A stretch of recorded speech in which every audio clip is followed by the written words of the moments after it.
हाय दोस्तों, मैं चंदन चंदू। जितने भी मेरे छोटे भाई हैं एवं छोटी बहनें हैं, 10th के एग्ज़ाम देने वाली बिहार बोर्ड का, मैं उनसे अपना अनुभव शेयर करने जा रहा हूं। आज हम आप लोगों को बताएंगे सामाजिक विज्ञान में कैसे कॉपी लिखना है, कैसे ऑब्जेक्टिव कहाँ से पढ़े जो मिले, वो हम आप सबके साथ अपना अनुभव शेयर करने जा रहे हैं। देखिए, लिखे सामाजिक विज्ञान ये 80 मार्क्स, हमें 80 मार्क्स का थ्योरी एग्जाम देना पड़ता है 10th में, और 20 नंबर का प्रैक्टिकल मार्क्स जो कि हमें हाई स्कूल से मिलती हैं। आज हम बताने जा रहे हैं सबसे पहले ऑब्जेक्टिव। चूंकि ऑब्जेक्टिव सही होगा तो हम सब्जेक्टिव में कुछ भी लिखेंगे उस क्वेश्चन से रिलेटेड, तो सरकार का कहना है अगर बच्चा कुछ भी लिखे तो उसको नंबर मिले। अगर 5 नंबर का क्वेश्चन है तो हम उस क्वेश्चन से संबंधित अगर हम थोड़ा सा भी लिखते हैं तो हमें 1 या 2 नंबर मिलेंगे। कहाँ गया ढक्कन यार?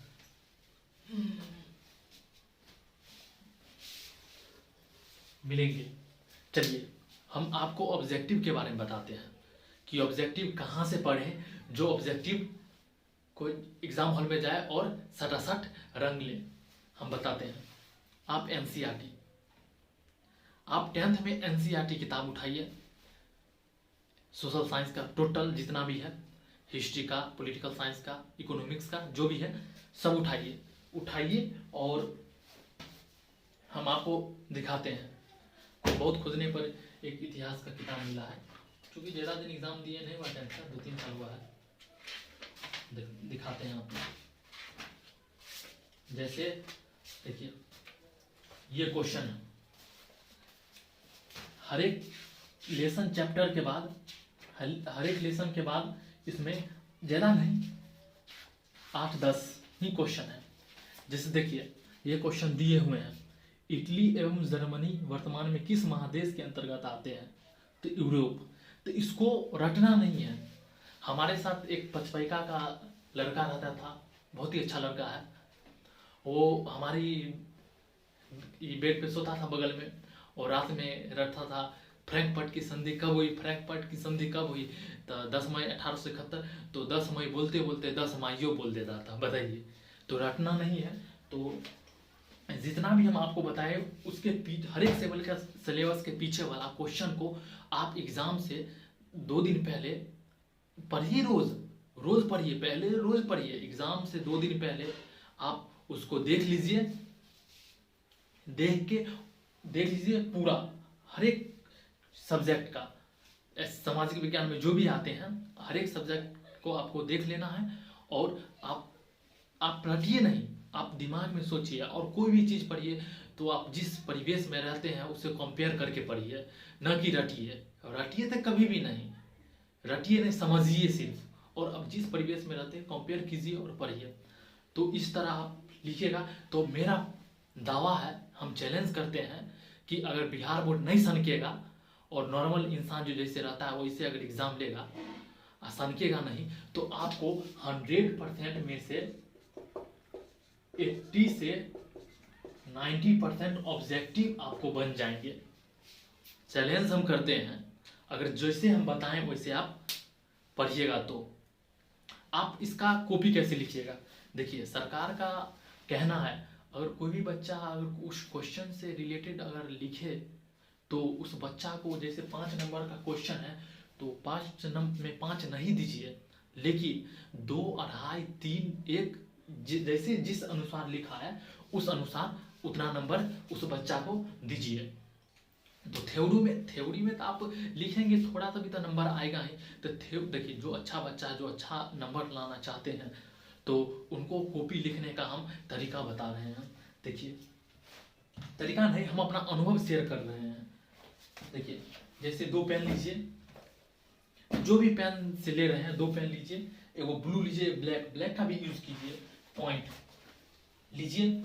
तो लीजिए, जैसे हमें एक क्वेश्चन जैसे हम बोलते हैं एग्जाम्पल के तौर पे, जैसे क्वेश्चन आएगा इटली के एकीकरण में बिस्मार्क, गैरिबाल्डी, मेज़नी का क्या योगदान था। तो आपको लिखना है कि इटली के एकीकरण में गैरिबाल्डी का, मेज़नी का ये योगदान बहुत ही महत्वपूर्ण योगदान था, और 2-3 लाइन लिख के और लिखिएगा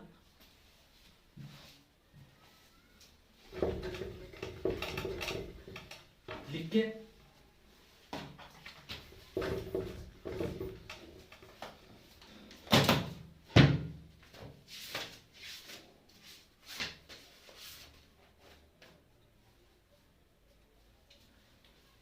लिख के जैसे ये सब लिख दीजिएगा, और लिख के तब जाके लिखिएगा। जैसे पॉइंट है, ब्लैक पेन से पॉइंट लिखिएगा, ब्लैक पेन से जैसे एगो पॉइंट लिखे बिस्मार्क लीजिए और इसको अंडरलाइन कर दिएगा, और इसको इसे करके तब नीचे से लिखना स्टार्ट कीजिएगा।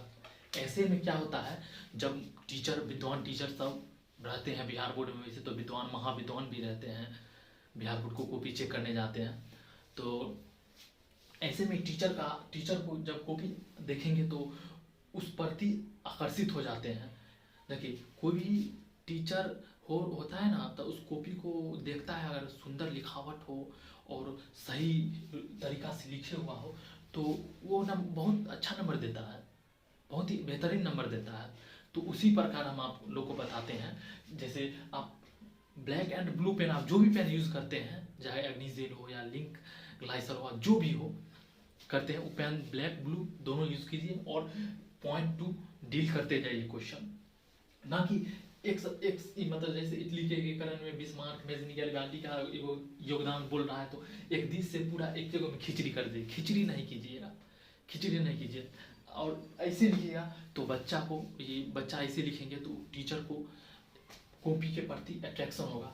वैसे भी कहावत है, नॉर्मल भाषा में आप लोग को समझाते हैं, कोई भी लड़का को सुंदर लड़की से प्यार होता है, ना कि कहीं से इकरार से प्यार नहीं होता है। जो सुंदर रहती है उसी से कोई भी स्टूडेंट हो उससे प्यार होता है, कोई लड़की से, कोई भी लड़का को, या लड़का को ही नहीं, लड़की को भी, जो अच्छा लड़का स्मार्ट हो उसी से प्यार होता है, चाहे जो भी हो, समझे। तो इसी प्रकार आप लोग कॉपी लिखिएगा और इसी प्रकार पढ़िए। मेरा गारंटी है जो आपको 90% नंबर, 95 भी आपको कोई नहीं रोक सकता है, अगर बिहार बोर्ड सन के नहीं तो, क्योंकि बिहार बोर्ड सनकता भी है, और सनकता है तो अच्छा विद्यार्थी को तो डुबाइए देता है, समझ ही रहे।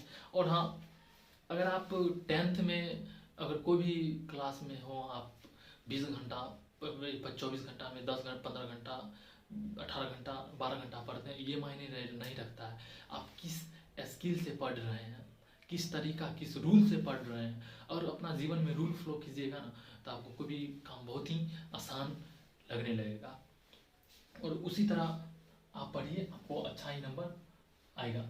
अब हम आप लोग को बताने जा रहे हैं हिंदी में कैसे क्या करें।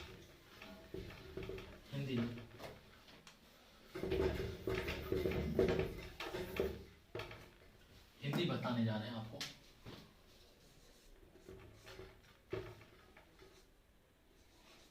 मार्कर नहीं उड़ाई है,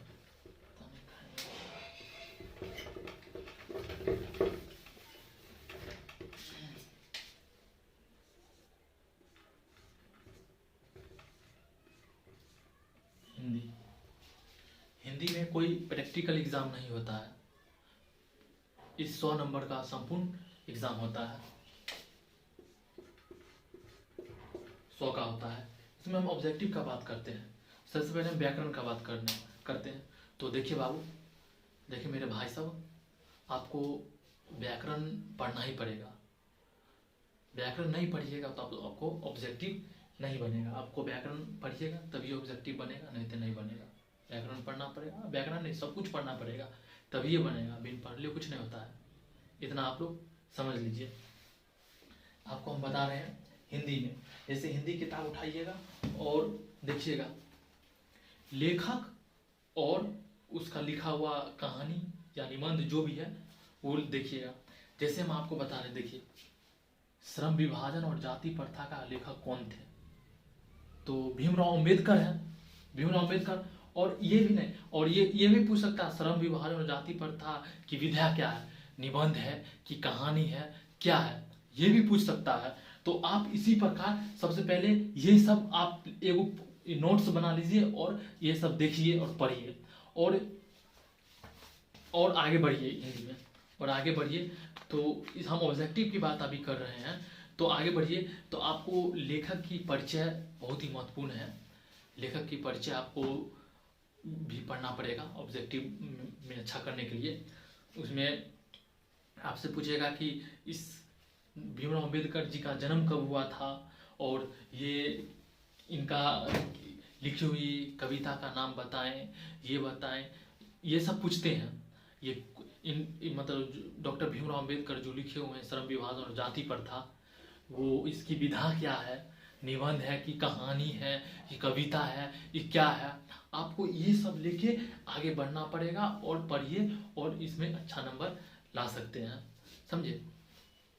चलिए, और हम यही आप लोगों के बीच अपना अनुभव शेयर किए और अगर अच्छा लगे तो समझिए क्या करना है, नहीं तो देखिए समझिए, अनुभव मेरा है, मेरा अनुभव है, मेरा अनुभव शेयर किए हैं।